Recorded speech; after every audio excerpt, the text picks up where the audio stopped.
Welcome back to the Profit Builder Unscripted. I'm super glad that you're here today because today we're going to be talking about how do you address issues with your team when things aren't going very well without having it be a conflict. All right, let's jump in. In today's episode, I'm kind of continuing a conversation that I started a little while back that is specifically around this topic of building great teams and getting teams to take more ownership and getting teams to really own their role in a business and allowing us as business owners to be able to step away and know that things are handled without us.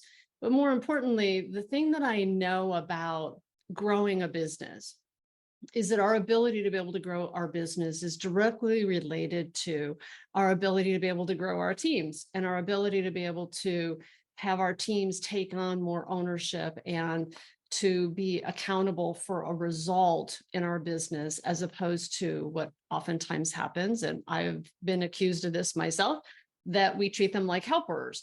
And what this series that I'm talking about right now is about a journey that I'm going through with my team, where I realized not long ago that I needed to shift the way things were happening in my business because it was not getting me where I wanted to go. It wasn't growing, and I was ending up doing things that I wasn't having fun doing. And I was finding myself tethered to working a lot of hours on things that were not bringing me joy, that were not really the best use of my time and talents. And maybe you can relate to that in your business. And, I've been talking to contractors and business owners about this for years. And I've gone through different iterations of this for myself over the years as my business has grown and I've made changes. But I found myself back in this place of, oh, my team has a greater capacity and greater capabilities. But, we all know that sometimes getting our teams to take ownership feels like it's a struggle, right? Or like the experience that I've been going through is I'm noticing certain things. Like last time I shared, a couple episodes ago, I shared about, it was hard to completely let go. And I found myself needing to, gain control again. And I guess I should back up for just a second, because what I did is there's this big project that I have been managing. This is part of doing my business. Part of it is I had a blog, now doing the podcast.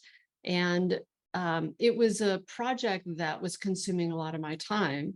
And I realized that I wasn't tapping into what my team could actually do and how they could actually take ownership of it and manage it and really run it without my having to be such a micromanager about it and my being in the middle of the weeds of it and so on and so forth.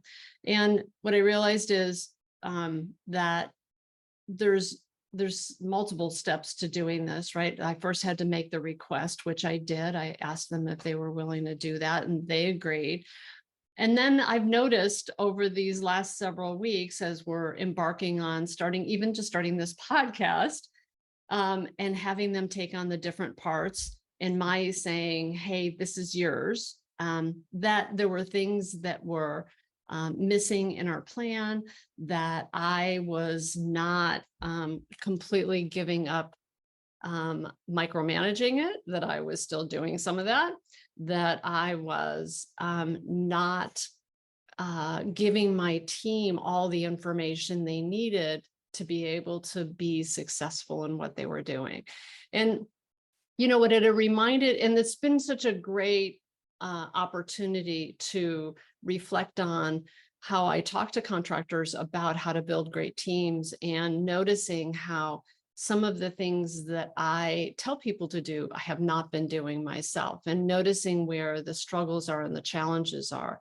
And this reason I'm recording sort of this series is because I wanted to share with you my own experience as I'm making this transition, but also some of the things that I'm learning and discovering along the way. And, if I had to say one thing, it would be that I have been very mindful of noticing what's happening.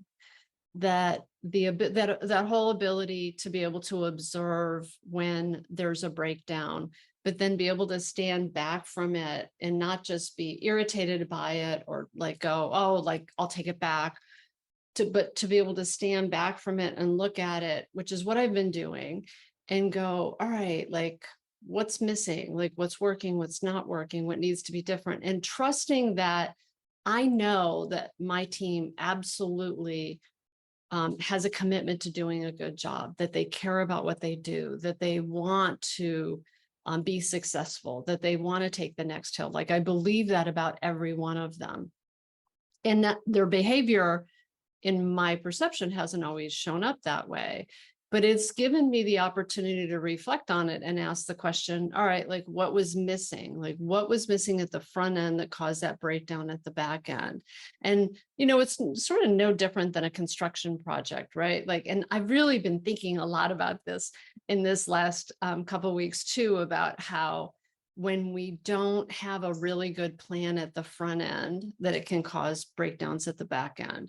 And I'm actually going to talk about that some more in the next podcast, because I'm kind of in the middle of that right now and really working through looking at what was missing, what could I have done differently, and how do we shift going forward. But I will talk about that. But today what I want to talk about is this whole thing of how do we, when things don't work well with our team, how do we have the conversation in a way that addresses a breakdown, but does it in a way that doesn't put somebody on the defensive. Like one of the things that I think is true for a lot of us is that we tend to not want to have what I call the hard conversations.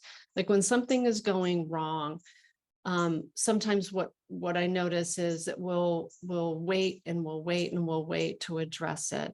And then we wait until we're to the point where we're super irritated, super ticked off, and then we kind of blow up. And then it ends up not being a great conversation. And it ends up being this thing of you're wrong, I'm right. And it's just not a very good feeling, which is part of why we end up avoiding the conversation a lot of times, right? Have you ever noticed like that we end up in those places where we end up having a hard conversation, an ugly conversation anyway. And I had an experience with somebody on my team. I'm not going to mention their name, but I will just say it's somebody who I've worked with for a long time, somebody who I really trust, somebody who in the past has really been someone who's like very much a go-getter, like looking forward, staying in front of issues. But I've noticed lately that that's not been the case, and that when I've made a request about something that was a more complicated project or a complicated issue, that I've gotten this argument back about why it won't work and it's really time consuming. And there's just been this very defensive response. One of them had to do with the project we're working on now. One of them had to do with a completely different issue that had to do with a breakdown around some email stuff. And I was just noticing that I was starting to second guess this person. I started to have all this head trash conversation about her in my head about, well, maybe she just doesn't care anymore. Maybe she doesn't want to be working here anymore. Maybe she's just got, maybe she's done, right? Like she's just ready to not be doing this. And I was getting irritated, and especially at one of our last conversations, not our last one, because I'll tell you about our last one in just a second, but it was a conversation before that when she was really pushing back at me about something and telling me all the reasons it wouldn't work. And I'm like, just go find out the next piece of information. But I hung up from the conversation really irritated. And it was a conversation that should have taken 5 minutes that took like 20 minutes. That she just went on this rant with me. And, I stewed about it for a while. And then I was making up all this stuff in my head about like, maybe she's ready to be done. Maybe she doesn't want to do this work with me anymore. Maybe she is moving on, like all this stuff. And I noticed that my communication with her was a little stilted. I was very cautious about what I asked her. It didn't feel good. And I stopped one day and I just went, all right, I need to have this conversation with her. And I need to have what I call the hard conversation, which is before I get to the point where I've made up all this stuff and I've started looking for somebody else, I need to just go have a conversation and go, what is going on? And as I sat down with her, and I thought for sure I was right about my perspective about what was going on with her, we started the conversation. And I just said, hey, there's something I want to share with you. And I've noticed that there's something going on with you that when I make a request, you're like, you have all these reasons why it's not going to work, or you're really defensive. And even at that moment, she started to defend the last conversation. And I said, hold up just 1 minute. I said, just let me finish. I said, what I notice is it seems like you are super defensive when I ask you about something, when I ask you to do something, and I cited these few examples. I said, I love working with you. And my experience of you in the past has been, you're always like a, yes, I can do it kind of person. And you're usually very, very proactive and very much, yeah, let's figure it out. But that's not been my experience lately. And what I've made up over here is that you've decided you don't want to be here anymore. And I could be completely wrong, or maybe there's something else going on, but I'm just trying to understand what's happening over there, because this is not the relationship I want to be having with you. And it's really counterproductive. We're like that was not a good conversation, the last one we had it. And I would really like to figure out a way to have it be different. And at that moment, she was like, all right, well, let me tell you what's really going on for me. And it was this whole other thing that had nothing to do with me, had nothing to do with our business, had nothing to do with the projects. It had to do with what was going on with her and feeling, and I don't need to go into the whole story about it, of what was going on with her. But she just, as we talked through it, I was like, okay, let's figure out a way to support you right now. And do we need to take some things off of your plate? Do we need to, push some deadlines out, so on and so forth. And if you need to put a pause on working with me, you can do that. And so it was like my willingness to go all the way to the place of, be honest and authentic in the conversation. B, that I was willing to just open it up for, hey, whatever it is that needs to happen, let's talk about that. And it was scary for me because she's an important person on my team to even take the risk of that relationship blowing up, but B, also that I was willing to say to her, listen, if it's not working, it's okay. It'll all be all right. Which didn't end up happening. I'm thankful for. She's somebody who, like I said, who I really respect, I value a lot. But it was just that whole interaction was a stumbling block in the middle of this project that is a big project, and getting this podcast off the ground and getting my team to really drive it and own it. But it was also just the whole opportunity that it brought to be able to have that hard conversation with her. And she said to me several times at the end of the conversation, I so appreciate this conversation. I so appreciate us talking about this. That, she was able to air what was going on with her, and that, we figured out a few things that needed to shift, but also it gave her an opportunity and us to just talk about what was going on with her, that I could give her some input and advice. I wasn't trying to, be the solution for her, but just talking about it was really helpful. And it just reminded me, like I said, that sometimes we avoid hard conversations and maybe we don't need to. that willingness to go into a conversation with that. I was willing to be honest. I was willing to be authentic. I was willing to tell her about what was like, how it was showing up for me. And that I was willing to really listen and hear whatever her answer was, as much as I knew that that could have been a very difficult answer to hear.